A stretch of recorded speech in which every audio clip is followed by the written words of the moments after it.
Баршаңызға сәлем, менің YouTube арнама қош келіпсіз. Бүгін мен сіздерге осындай хот-догқа арналған нанның қалай жасалуын көрсететін боламын. Міндетті түрде видеоның соңына дейін көріп, менің арнама жазылмаған болсаңыз, арнама жазылып алыңыз.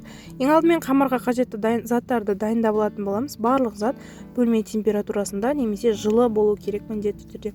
Әсіресе сүт пен суды міндетті түрде ысытып алыңыздар. Егер де ол жылы ыстық болатын болса, қамырыңыз тез көтерілетін болады, қыздар. Сүт пен суды құйып алып, үстіне ерітілген сары майды саламыз. Оның үстіне тұз, шекер және дрожжды салып, жақсылап араластырамыз. Араластырған кезде міндетті түрде тұзы мен шекерін ерітіп алыңыздар. Майда шекер, майда тұз қолдануға тырысыңыздар, сонда тезірек ериді, қыздар.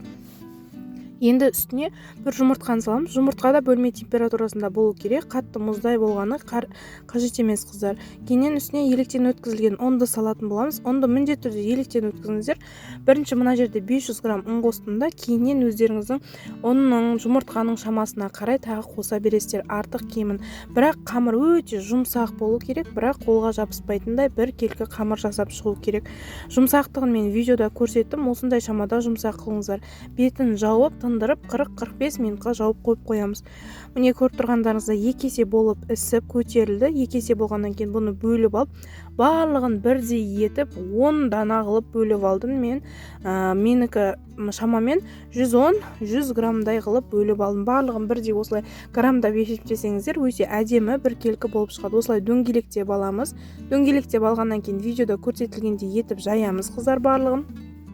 Бұл теста негізі жұмыс істеуге де өте ыңғайлы теста. Көріп тұрғандарыңыздар өте әдемі. Осылай дәл осылай қолмен немесе оқтаумен жайып алсаңыздар болады. Видеода көрсетілгендей етіп ораймыз жақсылап, қыздар. Және де кішкентай демеңіздер, бұл өте үлкен болып 2 есе 3 есеге дейін іседі. Қыздар, арнама жазылмаған болсаңыз, міндетті түрде жазылып алыңыздар. Қазақша каналдың дамуына үлес қосыңыздар, қыздар. Және де видеом ұнап жатса, әр видеома комментария қалдырып, лайк басып отырыңыздар. Дәл осылай дайындап алып, бетін жауып, тағы 30-35 минутқа қойып қоямыз. Одан кейін үстіне жұмыртқаның сарысын немесе жұмыртқаның өзін жағып, қызып тұрған печкада 15-20 минутта өте тез дайын болады, қыздар. 2 есе болып көтеріледі, бетіне күнжіт сепсеңіздер де болады. Ал бұл пісіп шыққаннан кейін кішкене суытып барып, аз ғана суытып барып, хот-дог жасай берсеңіздер болады. Егер де екінші күні жасайтын болсаңыздар, онда кішкене ыстып жеріп жасайсыздар. Начинкасы өздеріңіз қалау бойынша қалаған начинкаларыңызды салсаңыздар болады, қыздар. Хот-догтың қамырын міндетті түрде дәл осылай жасап көріңіздер. Барлығыңыз бір жасағаннан шығады, қыздар. Видеом ұнаса лайк басып, комментарий жазып кетеміз.